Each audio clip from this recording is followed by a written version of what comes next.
So I want you to imagine for a second that you're on a summer vacation.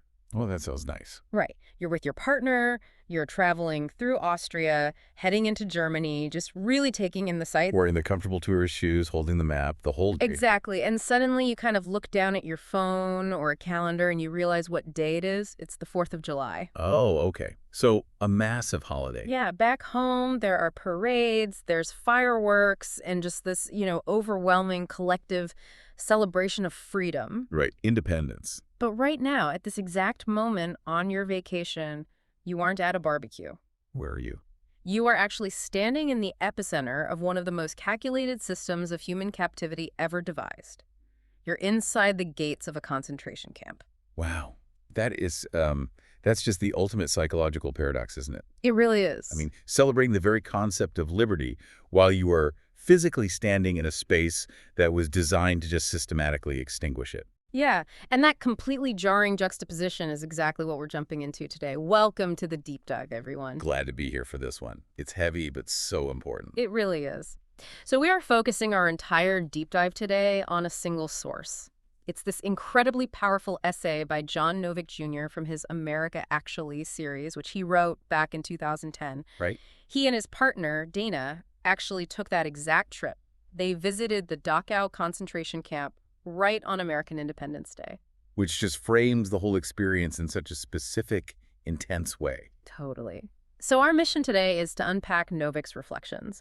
We really want to explore the fragility of human dignity, wrap our heads around the historical reality of that specific camp, and most importantly, pull out his very urgent warnings for all of us living right now in the 21st century. Because he's very clear that this isn't just trapped in the past. But, to really grasp why Novick is so emphatic about what we need to watch out for today, we have to start with his physical steps. Yeah, the geography of it. Exactly. The philosophy of his whole essay doesn't exist in a vacuum. It is completely tied to the physical geography of the tragedy. Which is wild to think about because, when you or I picture sites of unimaginable horror, we tend to imagine them as, really isolated. Right, like out in the middle of a frozen tundra or something. Yeah. We want to believe they exist in some dark, remote corner of the world, separated from normal, polite society by hundreds of miles of wasteland. It gives us this sense of psychological safety. Exactly. It makes us think that evil requires total isolation to actually operate. But the chilling reality of Dachau just destroys that comfort completely. Yeah? It is shockingly close to the mundane, everyday world. Like, how close are we talking? It's just 10 miles north of Munich. Wow. 10 miles. Yeah, it's an easy 20-minute train ride from a huge, bustling, modern European metropolis right into the town of Dachau, which, by the way, is just this quaint little town founded in the Middle Ages. That is deeply unsettling. You literally just get on a commuter train at Munich's main station, and 20 minutes later, you are there. And the haunting part, and Novick points this out, is that the train ride he and Dana took, that standard everyday transit route, is the exact same physical route the prisoners took. Yes. The modern train station that tourists and, daily commuters arrive at today is the very same station the prisoners passed through. Before they were force-marched to the camp. Exactly. So you're taking the standard commuter train out of a city, you're looking at your phone, maybe holding a coffee, surrounded by normal life. Right. And then you step off the platform and normal reality just completely evaporates. You just step into an absolute void. And Novick describes that forced march from the station to the camp in such grim detail. Yeah, the guards were beating and kicking them the entire way. And if you fell out of line, it meant instant death. God. Just instantly. Yeah, and the brutal logic behind those roadside executions is actually really vital to understanding the whole Nazi apparatus. How so? Well, to the regime, Dachau was fundamentally a work camp. It was a slave labor camp meant to support munitions production. So they didn't even see them as people. Not at all. They viewed the prisoners purely as machinery. If a prisoner was too weak to even survive the walk from the train station to the camp, the guards deemed them useless to the state. Wow. Useless machinery. Exactly. So in their twisted bureaucratic logic, they thought the state actually benefited from killing a human being right there on the side of the road. Because it saved them money. Yes. It saved them the meager cost of the food and clothing it would take to keep that person alive for even one more day. That is just The distance between the physical path you walk today as a tourist and the mindset of that era is just impossible to measure. It really is. You can actually feel Novik's descent into that void in his writing. He captures this psychological shutdown that happens when you realize where you are standing. What did he say exactly? He wrote, "It's as if you cease to be you and have lost gradually as you get closer to Dachau the ability to communicate thoughts and feelings." That is so powerful. Because that silence he's describing, it isn't just profound sadness. Right. It's more than that. It's a literal physiological reaction. Yeah. The human brain just aggressively struggles to comprehend the sheer calculated scale of dehumanization that occurred in that specific place. Because Dachau wasn't just another camp in the system, right? No, not at all. It was the blueprint. It was the parent camp. Exactly. It was established super early on, back in 1933. The entire purpose of it was to serve as the model and the training ground for the whole Nazi concentration camp system. They needed to basically figure out how to systematize the cruelty before they exported it. Precisely. And that system eventually exploded to include 20,000 work and extermination camps of various sizes across fascist Europe. 20,000. That number is just staggering. And because Dachau was the parent camp, literally everything happened there. It was their laboratory. So they were testing out the horrors. Yeah. They conducted deadly medical experiments, horrific torture during Gestapo interrogations, the execution of prisoners of war, mass graves. And the gas chambers. Yes, even the gassing of prisoners to death. It wasn't as common at Dachau as it was at the later dedicated extermination camps, but it absolutely still happened there. See, the physical violence and the medical experiments are horrifying on a completely visceral level. But as I was reading Novik's notes for this deep dive, the element that truly just makes your blood run cold is the bureaucracy. Oh, the paperwork. Yes. The meticulous, boring record keeping. Can we unpack the math they use for a second? We really should, because the bureaucracy is the actual psychological mechanism that allows horror to scale like that. What do you mean? Well, if you require every single guard to passionately hate every single victim all day long, you eventually exhaust your perpetrators. Emotion takes energy. Right, you burn out. But if you turn murder into a clerical task, if you just reduce human lives to numbers on a ledger, you completely shield the perpetrators from the moral reality of what they were doing. It just becomes a day job. Exactly. Let's look at the grim statistics of what the American soldiers actually found when the camp was finally liberated on April 29, 1945. Okay. They walked into a facility originally constructed to hold a maximum of 5,000 people. 5,000? But they found 30,000 human beings crammed inside. Oh my God. They found railroad boxcars just filled with corpses. They found bodies piled incredibly high next to the crematorium simply because the Nazis had run short on the coal needed to keep the ovens burning. And the people who were still alive were so profoundly sick and starved that I read 3,000 of them died of illness even after they were liberated. Yes.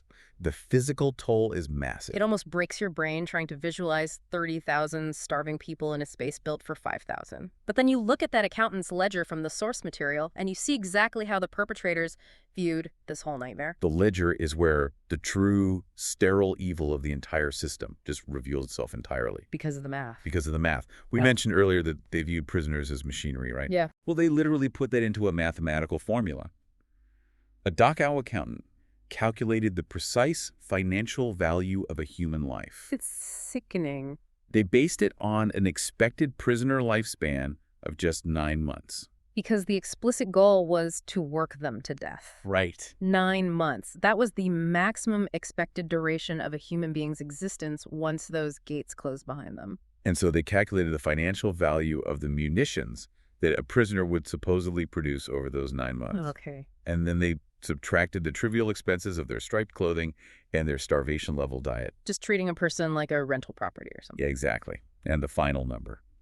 They calculated that a human being's life was worth the equivalent of 900 modern euros. Which is about $1,165 US today. Barely over $1,000. They took the entirety of a human life, like someone's father, someone's child, all their hopes, their fears, their entire universe of potential, and reduced it to a line item on a spreadsheet worth $1,200. It is just a perfectly sterile mathematical calculation of murder. And that mathematical detachment is exactly why Novick draws such an absolute unyielding line in the sand regarding this history. He does not mince words. No, he doesn't. He lists the people who were targeted, and it's so vital we remember the breadth of the victims here. Right, it was a wide net. I really want to read his exact words on this because he leaves absolutely no room for ambiguity. He states, "What Jews, Catholic priests, political dissenters, gays, intellectuals, Roma, and prisoners of war endured at Dachau and camps similar to it between 1933 and 1945 must never happen again, and to me, there is no price too high to pay to ensure that it does not." No price too high to pay. Yeah. Because when you are facing a bureaucratic, industrialized machine of death like that, strongly worded treaties or, diplomatic condemnations, they don't stop the gears from turning. No, you can't politely ask a spreadsheet to stop killing people. Exactly. The Yeah. machine is only broken by force. And that requires individuals who are actually willing to pay that incredibly high price. Which brings us to the liberators, specifically the GIs of the 42nd U.S. Infantry Division and the 20th Armored Division. When they rolled through Europe and finally arrived at those gates, you have to imagine what that looked like to the victims. To the continent's most vulnerable, weak, and suffering people, the sight of those American uniforms meant one single thing: life and freedom. It did. But Novick makes a really crucial observation here about how we historically view those liberators today. Yeah, we tend to put a gloss over it. We do. The reality of what happened on Liberation Day is deeply messy. And Novick argues that we actually do those soldiers a massive disservice when we sanitize their experience. I totally agree with him. We definitely have a tendency to view World War II through the lens of, sanitized post-war movie. Oh, absolutely. The Hollywood version. Right. We Yeah. like our historical narrative super clean. We want the soldiers to roll in like marble statues, completely morally pure, emotionally unshakable, just dispensing justice without ever losing their composure. But Novick totally rejects that pristine image. He does, because demanding perfection from those young GIs actually strips away their humanity, and it severely lessens the absolute hell they had to endure that day. Think about the environment we just described.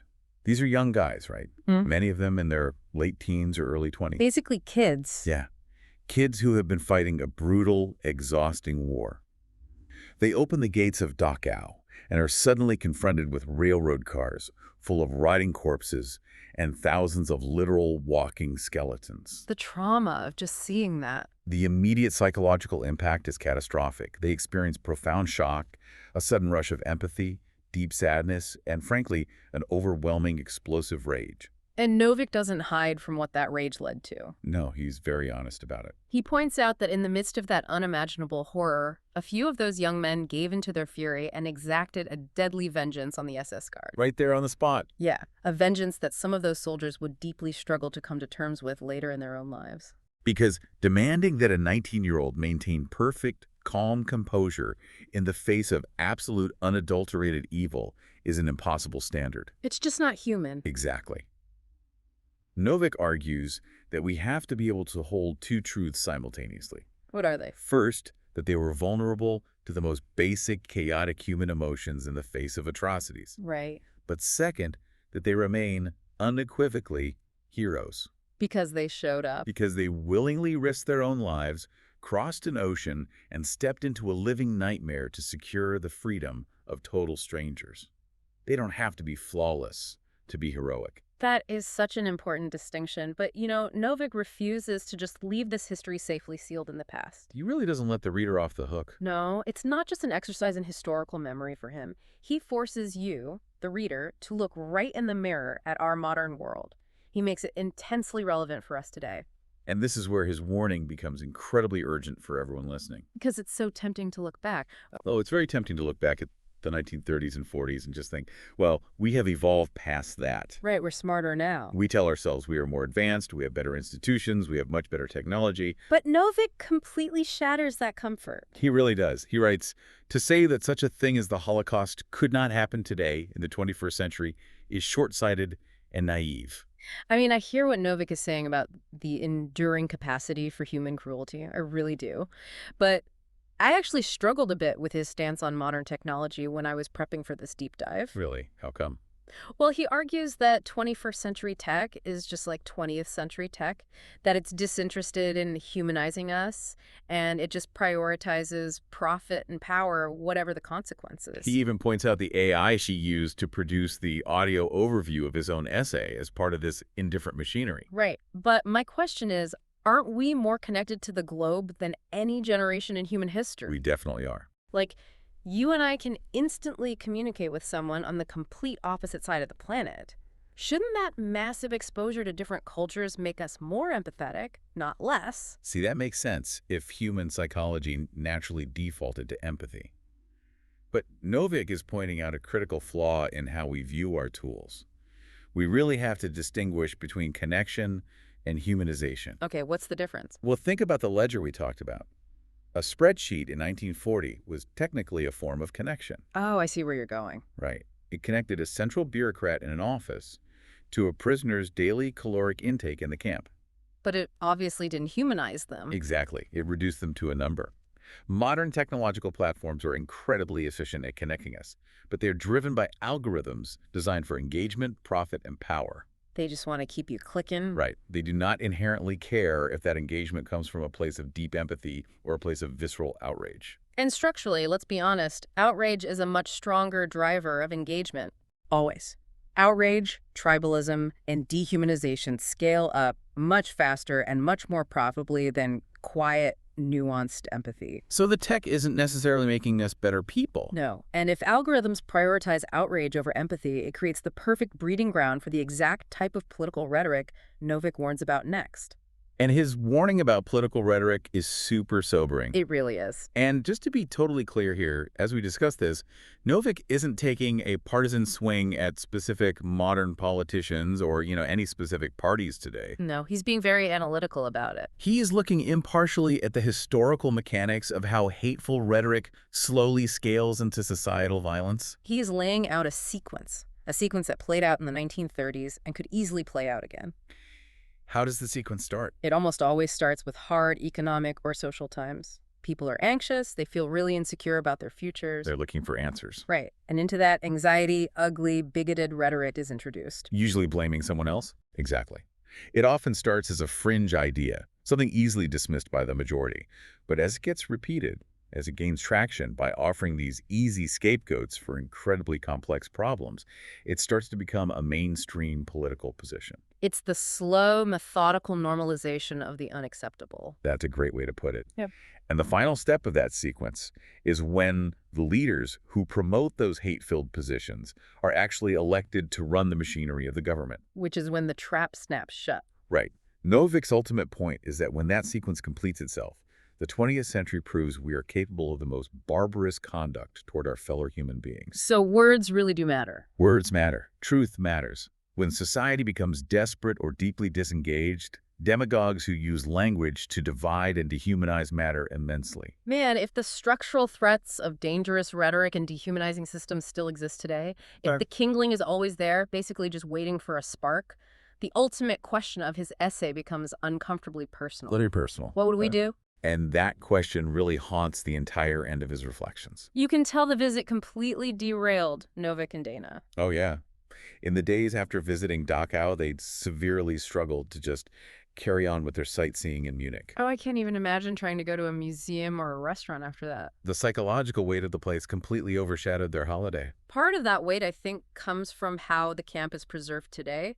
Survivors often note how sterile and serene the grounds look now, which is just this stark contrast to the absolute filth, chaos, and terror of the past. Or just quiet green grass now. Right. But preserving that physical space forces a confrontation. It forces the visitor to look at it, and it forces the people of the nearby town to live next to it. Which Novick mentions must be incredibly unpleasant for the local townspeople. Oh, absolutely. They're ordinary people just going about their lives, getting groceries, going to work, and they would probably like nothing more than to just move on and put this dark chapter behind them. We really see the psychology of compartmentalization at play here. How so? Well, how do ordinary people live next to a site of unimaginable horror? They learn to look away. They just block it out. Exactly. They build mental walls to separate their daily mundane tasks from the reality of what happened just down the road. And to be fair, Novick doesn't harshly judge the modern townspeople for this. No, I mean, most of them weren't even alive during the war, Right. but looking at them forces him to ask himself the ultimate question of courage. And it's a question I really think every listener today should sit with. It's a tough one. If he were a local resident of Dachau in Nazi Germany, knowing the brutality going on just at the edge of town, Hmm. would he have had the courage to risk his own life to stand up to the SS and the Gestapo? Not just his own life, right? The Yeah. lives of his entire family. Would you risk your children's lives to save a stranger? We all want to believe we would be the heroes of the story. Of course we do. We want to believe we would be the ones hiding the vulnerable and sabotaging the machinery. But Novick's honesty here is the emotional core of this entire deep dive. He doesn't give the easy, comforting answer. No, he doesn't. He writes, "The answer to that question scares me, and Dachau scares me. Not only because it happened, but because I think it's possible that something like Dachau could happen again in this world." It's a terrifying admission, but it's a completely necessary one. Why necessary? Because if we automatically assume we would be the heroes, we severely underestimate the insidious power of a dehumanizing system. We get too confident. Exactly. Yeah. We underestimate how incredibly difficult it is to resist once the track is closed, once the rhetoric has become actual law, and the state has turned its machinery against its own people. It's incredibly bleak, but despite all this darkness, Novick does offer a source of hope at the end. He does. And I really love that his hope isn't rooted in massive institutions or flawless governments or some kind of utopian technology. No, his source of hope is incredibly grounded. It's rooted in the decent people he knows. The people who wake up every single day and just try to be helpful, useful, supportive, and kind to others. It sounds so simple. It is simple, but it's powerful. Yeah. That everyday, mundane kindness, the active choice to see the humanity in the person right next to you, that is the friction that actually slows down the machinery of hate. Well, we have covered a lot of really heavy ground today. We traced that mundane 20-minute commuter train ride right into a landscape of unimaginable trauma. We looked closely at the chilling, bureaucratic math that shielded the perpetrators and literally reduced a human life to 900 euros. We talked about the messy, imperfect, but undeniable heroism of the GIs who kicked the doors in. And we sat with Novick's urgent warning that our modern technology doesn't guarantee our humanity, and that reckless political rhetoric is the literal kindling for barbarity. This is a lot to process. It is. And it means this isn't just a history lesson. It is a direct call for you, the listener, to be incredibly careful with the words you use and the ideas you accept today. You know, I want to leave everyone with one final thought to mull over, something that really builds on Nabuzik's essay. What's that?